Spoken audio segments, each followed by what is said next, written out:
And welcome back to Open Your Eyes. It is a beautiful Wednesday morning and we've got a hot topic lined up. As we know, the hot topic is the ICJ, and we've got in with us folks from the Belize Peace Movement on ICJ Forward. In with us, we've got Paco Smith and Major Lloyd Jones. Guys, good morning. It's so nice to see you. Morning. Buenos dias. Yes. Buenos dias. It's good to be here. So we've seen the events that have been unfolding right in front of us, makes for Belizean history. Now, when it comes to the Belize Peace Movement, let's jump on into your thoughts on the events that's going on, and where do you find yourselves at this particular point? Well, I think it is a wonderful demonstration of a good democracy. When you could have such an important issue with varying views, political and otherwise, and such strong emotions, and we're able to go through this in a peaceful manner that we have done it. And I think that's a point that we have to underscore.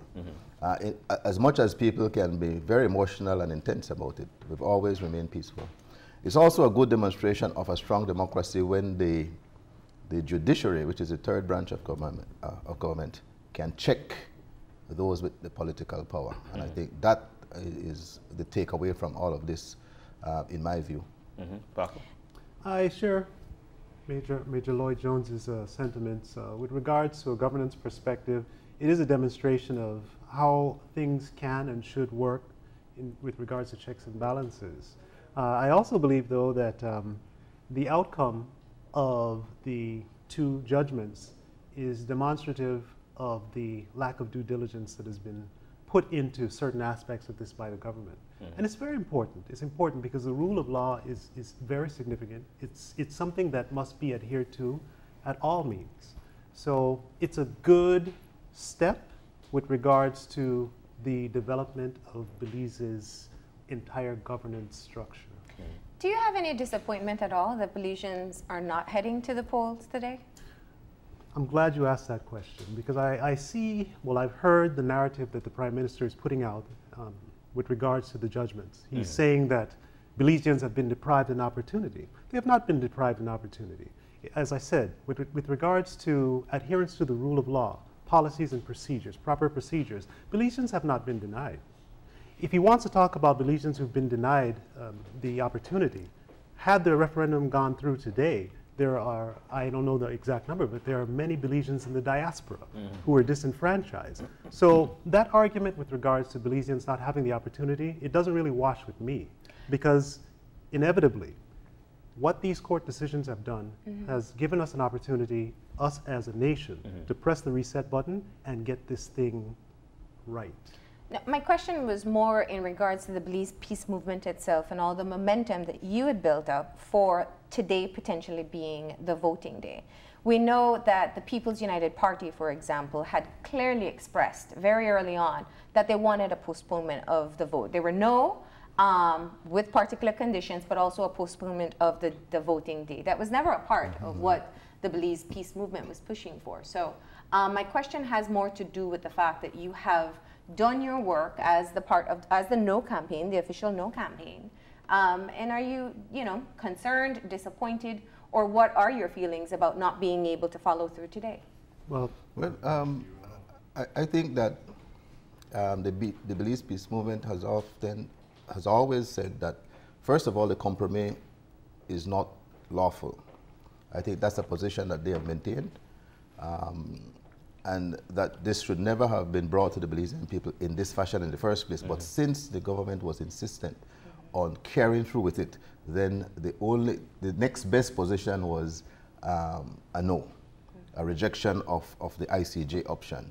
And the reason why the Belize Peace Movement believes that this is not right, it's not proper, is because the compromise, whether we accept it or not, legitimizes the Guatemalan claim. And leading voices like Sandra Cowie has always been saying that we've converted this Anglo-Guatemalan dispute into a legal claim, and the instrument for that is the compromise. So from that perspective, we would like to see this fall apart completely. But in the interim, we're happy that we did not get the vote, because as Paco said, it's a moment for us to pause, to do it right, to do the re-registration properly. And I think, as an aside, it's such a disservice to the hardworking public officials at the Elections and Boundaries Department, who have been asked to do this tremendous job in just 9 months. They asked for $20 million, they were only given 8. So you start off with 40% of the budget that you requested. Then on top of that, now you have to condense all of this activity into 9 months. What do we expect? Did we really expect that this re-registration exercise would have been conducted in a proper manner? You know, there are certain things that have been indicated at this point and certain things that have not been indicated. One is what, and you're bringing up a valid point, what will happen with the re-registration process? We know that the stipulation is that the cutoff date before the referendum must be 30 days.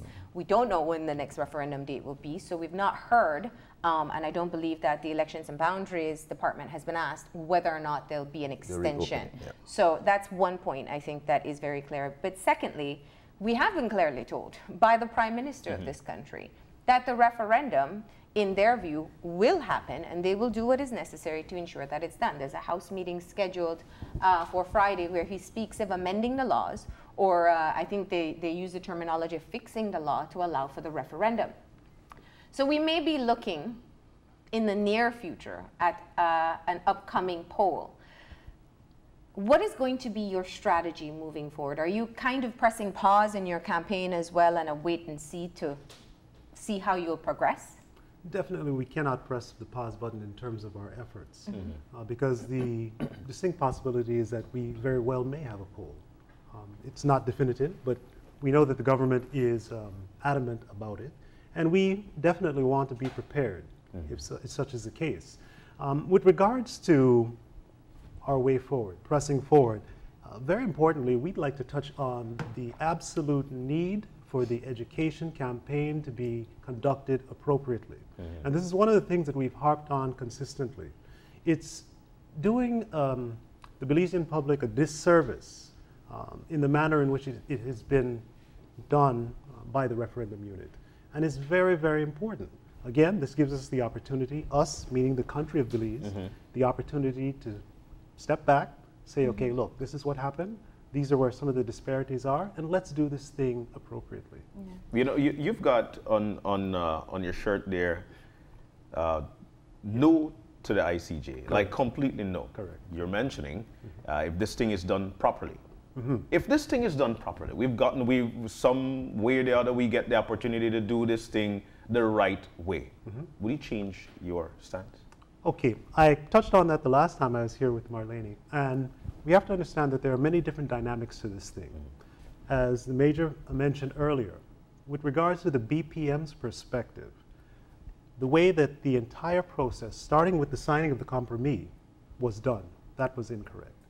Now, one of our fundamental issues is that the compromise, in and of itself, in its current status, the way it's structured, is not proper. That is not proper. So I preface my response to you by saying that, right? Now, down the line, I can see potentially some way, somehow, that Belize may go to the ICJ, but not under the aegis of this particular compromise. Because when you look at it side by side with regards to what it affords Guatemala versus Belize, it's highly inequitable and in favor of Guatemala. Now, let me step back before we touch on that. So you talk of wanting a shift in the campaign coming out of the referendum unit. We hear the leader of the opposition calling for bipartisanship once again. How open, and you are here as the Belize Peace Movement, but you're also representatives of your own party as well. How open is BPM or the third parties that have been associated with BPM to come to the table to decide on perhaps a new campaign, a campaign that perhaps will serve people in a more balanced way, and allowing, I think, and I know you said it's been peaceful, but it's also been very divisive, the way the campaign has unfolded so far. How open are you to come to the table? Well, I think from the very beginning, that was what all parties were asking for. The People's United Party and the Belize Peace Movement have been asking for a balanced education campaign. But clearly, the people who are funding the campaign, especially the external funders, are interested in a yes. So they are because the UNDP and all these people could have said to the government, look, we're giving you this money, but we expect it to be this way. And they crafted it quite cleverly. What they did was to say, we're giving you the facts. But if I give you only some facts and not all of the facts, designed to lead you to one conclusion and one conclusion only, yes, that is unfair to the Belizean people. You can't tell me it's my decision, but you omit critical information that causes me to take a particular course of action. That is dishonest. And I believe that if we give the Belizean people the honest truth, many of us would not opt to go to the ICJ, certainly not in the manner that we are being asked to go. And so if the government is serious about a balanced campaign, then I'm sure that the Belize Peace Movement, as well as the People's United Party, would happily take on that task of sitting with the government and coming up with a strategy that truly informs the Belizean people and truly give them the decision as to how we move forward. This has been a critical issue. I've heard from BPM quite a bit that you've not been able to access funds for your No campaign.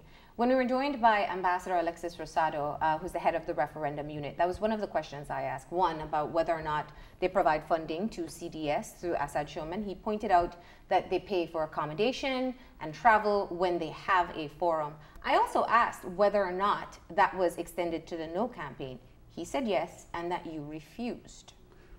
I wish Bobby Lopez was here because he could speak to this directly. And I'm quite certain he's watching right now. If you open up a line, I'm sure he would call in because he addressed that issue specifically with regards to Ambassador Rosado. I can only parrot or mimic what he's told me, but I'd like for you to hear it straight from the horse's mouth with regards to that. And I can categorically say that I'm quite certain that Bobby would not misrepresent anything. Well, so, we do need a response, and we're not a call-in show, so... Well, like I said, I mean, if you want a direct response with regards to that particular issue involving what Ambassador Rosado said, please solicit a response straight from the individual that can address it. If you come on the show and our viewers are watching and they hear you say, we've never been offered money, we've never gotten assistance from the money that has been funneled through UNDP or through the referendum unit. No. Yes, you haven't. Yeah. But there's a difference between not getting access or refusing access. So that's where I'm asking for clarity. As far as I know, there has been no formal attempt by the government, the referendum unit, or anybody for that matter, to engage the Belize Peace Movement to say, as a matter of fact, when the referendum unit organizes these forums, they invite CDS. Before that, they kept Assad on the team. They don't invite the Belize Peace Movement. Correct. The only time the Belize Peace Movement has been invited was when the senators were organizing that forum, and they invited the BPM because they wanted a balance. But the referendum unit does not do that on its own. And they have made no formal attempt to say, we are going to fund you, send us a budget, send us your work program, nothing of that sort. And in fact, for something like this, you would expect a formal MOU because you're taking people's money from abroad, you're passing it on to the BPM, and therefore you would have to account for it. And part of that would be a formal structure to say, these are the arrangements. You can't make ads about this. You can't be negative. You can't this, you can't that. And you structure it that way. I challenge Ambassador Rosado to present evidence that he has made such an approach to the BPM. Well, I don't think he said an MOU, and that's why I'm being very clear with what was communicated. It was an invitation to, well, he didn't say call. He said, I asked if it was offered to the No campaign. He said yes, and that you refused. And so all I'm trying to get at is that when you come on the show and you say that you've never been able to access the funds, it's misleading if you have been offered some sort of assistance and refused it. I would counter that because Major Jones clearly articulated the situation. I think it basically boils down to whether you're talking about apples or oranges. And as much as it could be said that potentially someone is misleading or being misleading with regards to it, the same can be applied to what Ambassador Rosado said. But if you want a definitive answer, you know who can give you a definitive answer with regards to that specific situation. But I'm glad you brought that up because I'd like to take this opportunity to remind the UNDP that we still have yet to receive a response to our letter from the 19th of March with regards to this very same issue, the accountability of funds. So Okay, moving well, along that we line. gave you the opportunity to respond to it, and I think you are leaving a void in being able to We did as correct best it. we can. As I said, if you're talking about apples, we'll talk about apples, but No, not we're apples talking and about oranges. whether or not you've been offered assistance or not. It's not apples, oranges, and fruits, or pineapples. we have expressed ourselves. I'm sorry that it's not to So- your satisfaction, but that is the answer So you're you're getting. saying Bobby Lopez from the BPM holds the answer to this question? Absolutely, to that Okay. specific question that you asked. Okay. But moving forward, we spoke of the issue of coming back to the table. You said there's an openness. I don't know if we've seen any indication that there will be some move of getting everyone together at the table. But where you do have an ally is with the opposition, where they are a no with particular conditions. Have you attempted to perhaps consolidate your efforts on that end? Go ahead. Well, I know that there was to have been a meeting with the leader of the opposition and the leaders of the BPM to discuss, one, how do we get the government to present this balanced view, and this was some months ago actually. And one of the challenges with the Belize Peace Movement and the PUP is, how do you engage the PUP? How do you find common cause without appearing to be political? Because clearly this is now a red and blue activity. And so I think that has been some of the challenges. How do you coordinate your activities without being smeared? Because one of the things, and one of the reasons why it has been made political, is because we know that the politicians know that a large segment of the population will simply go with what their party wants. And that is what it has boiled down to now. So those efforts continue. Now that we have hit the pause button, at least for the moment, the approach will be, how do we, one, move forward from here, looking at whether or not we extend the re-registration window. Do we get a balanced education campaign moving forward? And then when we come back to the referendum, agreeing on a date that gives sufficient time for those things to happen. Now, I know that the leader of the opposition wrote a letter to the Prime Minister, which he mentioned on the news, and you can tell from his attitude that he was dismissive about it. And it's an indication of the kind of leadership that we have, where we feel that if we come up with an idea and other people say, look, this might not, it might work better if you do it this way, and then we become so consumed with our own thoughts that we dismiss others, it's going to lead to more of the same, in my view. And so that is what is making all of this even more difficult. This is not about one-upping the UDP, or this is a very important issue, and we have to get it right. We get one chance to do it, and we have to get it right. And when you look on the other side, Guatemala postponed theirs, what, twice? Right? They postponed it because in their view, they were not ready. Clearly, we are not ready on this side, and we're refusing to postpone. We are, in fact, ready. What is the impact that you think it has on voters? I think this has harmed the UDP's effort. And now the yes and the UDP is synonymous. So what we saw in the courts were not just legal victories for the other side, but there were also political victories as well as psychological victories. And I think the psychology of this on the Belizean voter is that if we cannot win a simple court case here, Why go to a foreign court where we say we have no control over, although we should not have control over the courts here, but that's how people perceive it. So psychologically, for the Belizean people, I think this has scuttled the yes campaign. And I think it was Lisa Schumann who mentioned, oh, it was just a technicality. And now everybody said, woo. So your ironclad case fell on a technicality, and now you're sending us with an ironclad case to the ICJ. What about the technicalities? So psychologically, I think the yes campaign has been scuttled.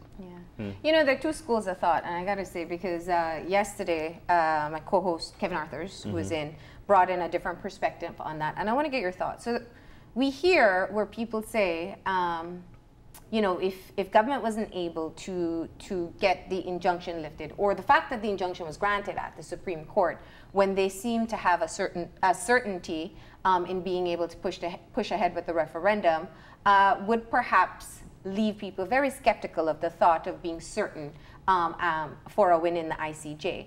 But at the same time, it also shows where perhaps in an unlikely scenario, we've heard people say, well, Guatemala is a bigger country, better funded, better known, more allies, that in a situation of David and Goliath, we saw how it panned out in the courts here, so it can also bolster the yes vote at the ICJ, to go to the ICJ. I don't see it like that at all. I think before the courts, we are equals, sovereign equals. And I think it's important to make that point to the Belizean people, because a lot of time we forget that we are just as equal as the United States and just as equal as Britain. The challenge for the ICJ is that after the ruling, how do you get it enforced? That really is the challenge, right? And even if we were to win, how do you enforce that judgment? So I don't think that when the, and for a lawyer to be saying that, it's a little bit frightening, to be honest with you, because when we go to courts, we go as equals, don't we? So what Kevin is saying is that there was a stronger party. There's a perception. No, but he is a lawyer, so he should dispel that perception, not perpetuate it. So here we have the government, and here you have 5 members of the opposition for all intents and purposes. And he is saying that this was Goliath and these were David. But before the courts, we are supposed to be equal. So I would advise my good friend Kevin to be careful of the things he say. I think that's an unfair... No, it's not unfair. No, let me finish. Because what I'm saying is, we've heard people say it. We've seen it online. Heard people say it. Okay. Not only that, we've also seen where the same way you can spin any particular situation to suit your purpose, just as you're saying that this shows that the ironclad doesn't hold up, when quite rightly, Major Jones, and I know you know this, that local courts are distinctly different from the International Court of Justice, and even the mechanisms as to how the court case is heard. How are they different? You're talking about United Nations court versus the local courts, and they do function differently. No, I think you are very well aware of that. The rules of procedures are somewhat different, slightly different, but conceptually it's a court of law. And a court of law, and I keep saying this to people, courts don't give you justice. Courts make judgments on the evidence before it.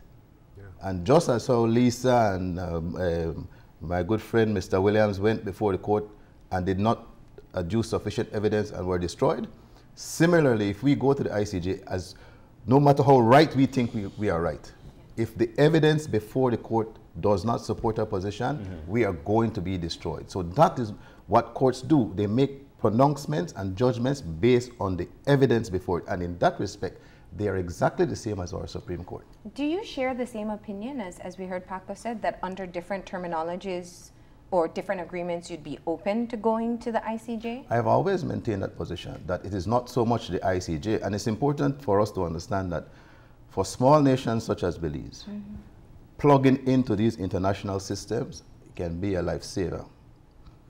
But it is how you do that. Let me give you an example.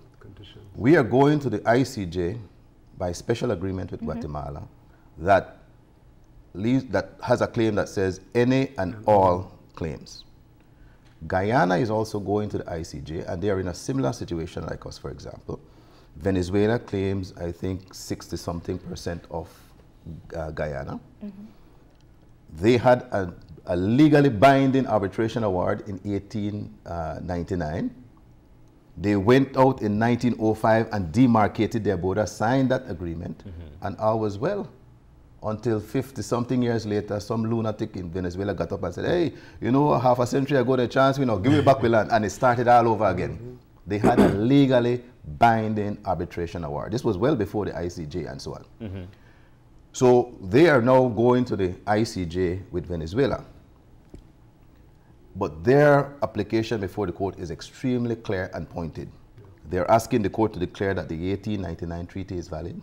They're asking the court to declare that the 1905 agreement is valid.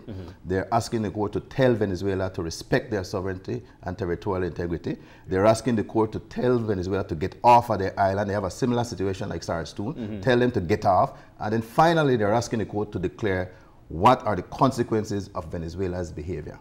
You see the difference? Very distinct. Under those circumstances, I'll be the first in line to vote to go to the ICJ. So they're clear, we're not. We are any and all. Yeah. You see, that is the difference. And so it is not necessarily going to the ICJ. It is the manner in which we're being asked to go. Precisely. And I think too many of us don't understand these differences. And so, again, that is why they have made it political, because if I am a UDP and they say, why we a yes, then I a yes. Many questions come up. You're out there, we're out on the street, and people would ask the question. And one of those that came up would be that, is there a possibility to change the compromise? Well, I think, and this is why I'm so very annoyed with our political leaders. They have bound us to the ICJ in this current form. This is not a compromise that falls away after the vote. So I don't know how our political leaders could have signed a compromise that lives on forever. Yeah. If you look at Article 6 of the compromise, that the agreement shall remain in effect and binding unless agreed by both parties. This is why the Foreign Minister Morales was able to say so forcefully, oh, no, my friend, we're going to the ICJ. Because he knows that he will get a repeat and a repeat and a repeat and a repeat until they get a yes. We should have signed a compromise, if they had done it, that falls away after the vote. So this is a compromise. We sign it, we go to referenda, and based on the outcome, if the people don't approve it, it's dead. That is not how it's set up. It lives on forever. So we now have to go to Guatemala and say, well, the people vote, you vote yes, we vote no. We can't go to the ICJ. It's over. And they will say no. So it's clear. It's clear that we're doing all this in our country. We have a compromise. It's signed, binding there with Guatemala, which is now a treaty as well.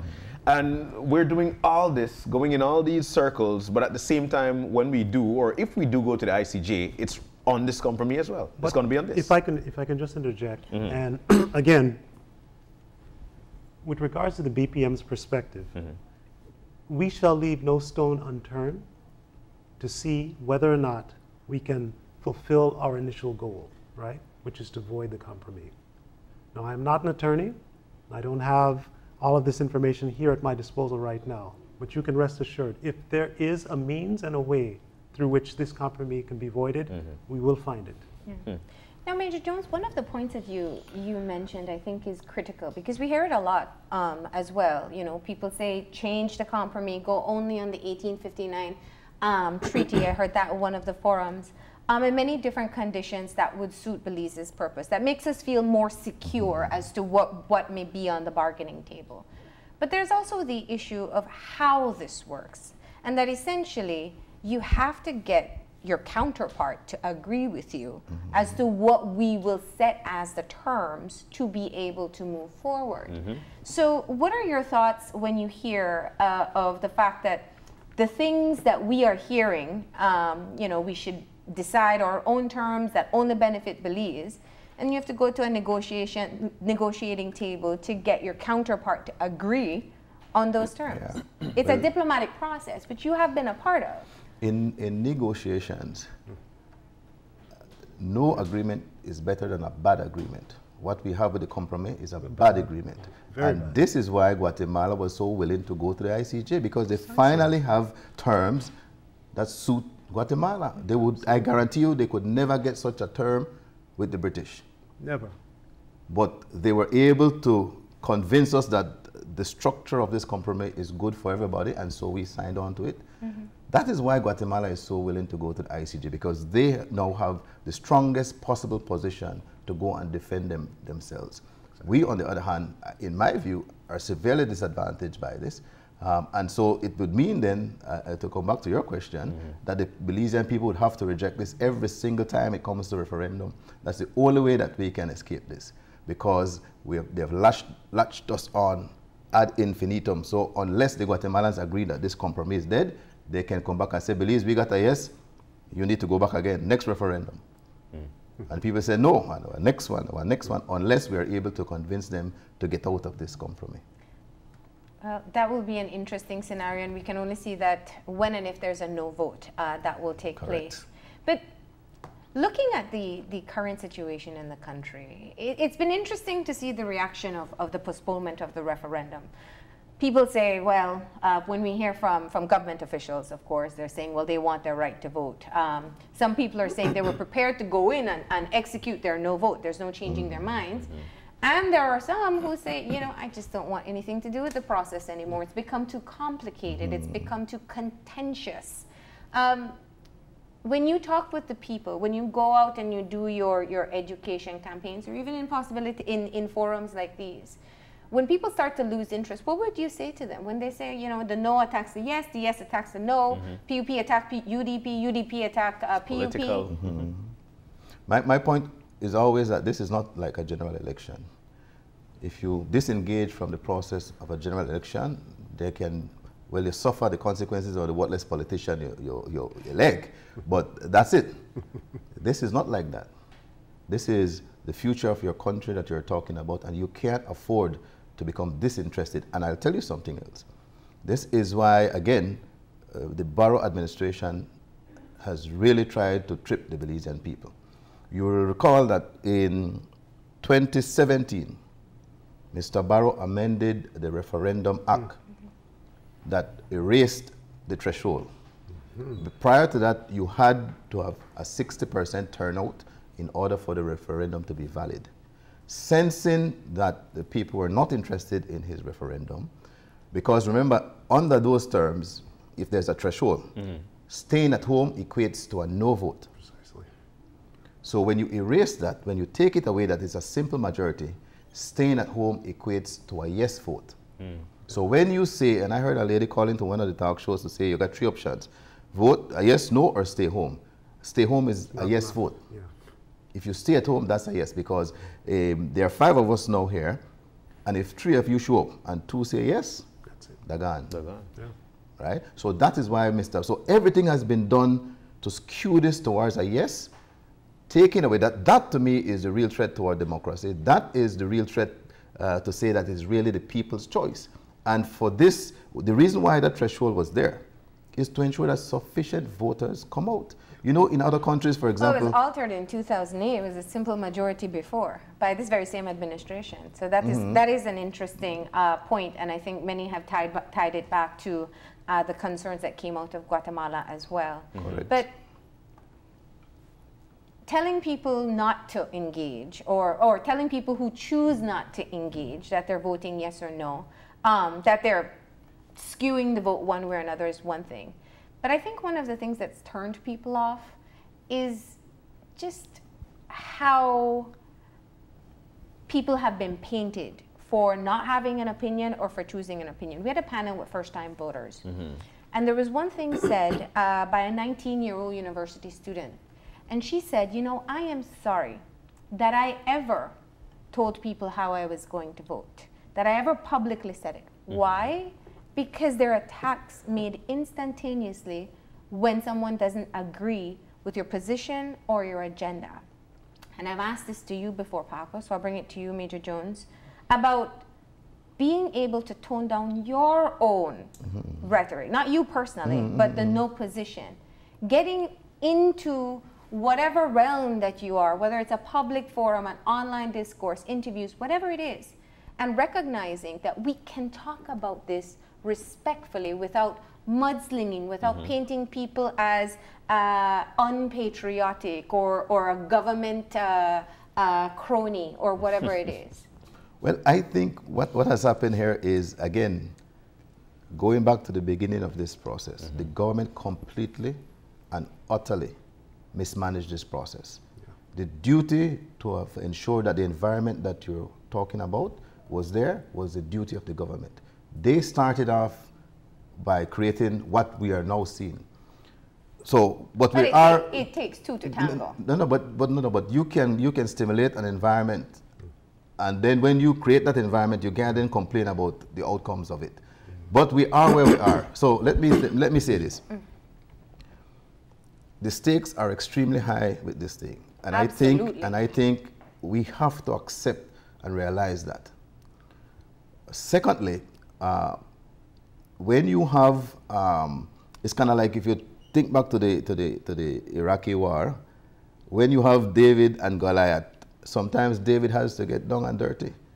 That's the reality of life, and it's not just about this ICJ campaign. It's about actual military warfare. It's a diplomatic warfare. That's what this is. What Here's this is. My question is to that. So clearly, if you're talking about getting dirty, what purpose does it serve? I mean, quite frankly, and this is outside observer, I don't think you will change any of the people who are resolved in their yes vote for whatever reason, whether because they have alignment with the government or because they independently choose to vote yes.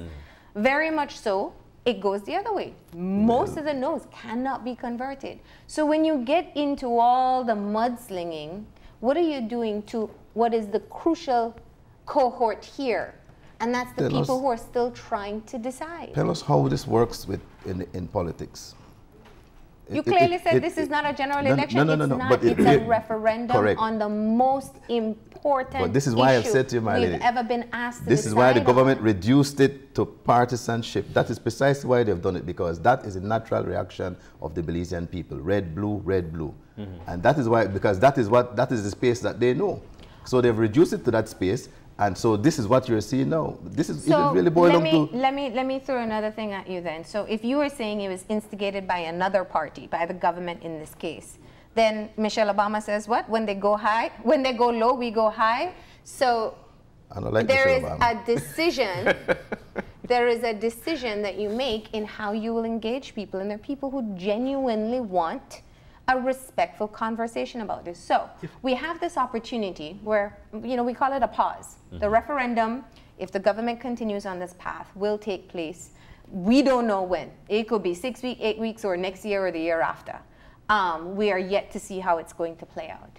But do you take your own time to reflect as to what will be the most productive way to move forward? Or will you continue with what has been status quo? If I could chime in here, and again, you and I discussed this on a previous show, and basically, my response to that is the BPM's approach has never been to be, how can I put it, aggressive in the sense that we're going to label someone in any fashion. We've always attempted and conducted ourselves to be above board. As Major Jones said, in not so many words, heavy is the head that wears the crown. And when you're a government that sets the tone, then the tone is set. Of course, we have to raise above board, but, and I hate to sound like those neocons in the United States, as much as I discuss them, but when you're dealing with a situation as serious as this, all cards have to be on the table. Of course, we'll keep at the forefront of our mind that we want to be as productive and progressive as possible in the way that we present ourselves and our opinion, and we have done that, right? But the reality is that, excuse me, this is a very serious situation, and in terms of equity or equality, the yes are definitely more well-funded. They have a lot more opportunities. And we have to do what we can do within certain respects to get the word forward. We'll never purposefully try to do something to turn people off. But when you're dealing with the human dynamic, it's all dependent upon individuals, right? So we can do our best. We shall do our best. We continue to do our best to bring across our position as respectfully and purposefully as possible. But there will always be perceptions out there. And we can only continue to push forward in the most progressive fashion. Yeah. Well, one of the things that also stand out for me is, especially after listening to the news, and I'd like your point of view on it. Even Courtney mentioned that one of the reasons the Prime Minister is so afraid to take matters to the House was because there are a few on his side that are actually no to the ICJ. What are your thoughts on this? Do you really feel this is going on there? Absolutely. I mean, if you look at, there has not been a single member of the United Democratic Party of any senior ranking who has said publicly no. None. You are saying to me that the entire United Democratic Party, members of parliament, senior members of their party, are all for going to the ICJ. And I think it tells you the kind of leader that Mr. Barrow is, that people dare not go against him. Look at what happens in the PUP. The leader is, everybody knows the leader is yes, but he goes and he listens to his party, and the people say, look, we don't know, we don't depend on that. And sensing that the majority of his party is a no, the official party position is no. When John Bressiner goes to the polls, I'm sure he's going to vote yes. but his party's position is based on a democratic process. You see no such thing in the United Democratic Party. So that is the fear that I think Amon is pointing out, that if he goes and asks for a division, people might... It's a distinct... And it will also raise some constitutional issues, because remember, I think it was Said Musa who amended the constitution that forbids you from crossing the floor. So at best we might get some abstentions, because they can't joke in your eye for that. But you might not get a no, right? But they're abstentions. So I think that is the fear that Mr. Barrow is worried Which about. is why Friday is such a critical day. And since he's a lame duck prime minister, where could you call election if he begs? Yeah. You see, you're going anyway. So let me, what is your, and I have asked it before, what is your strategy moving forward? I know we gotta have keen eyes for Friday. We're not quite sure exactly what amendments will be made. And there's a lot of speculation, but as we typically know, we don't know till the meeting itself.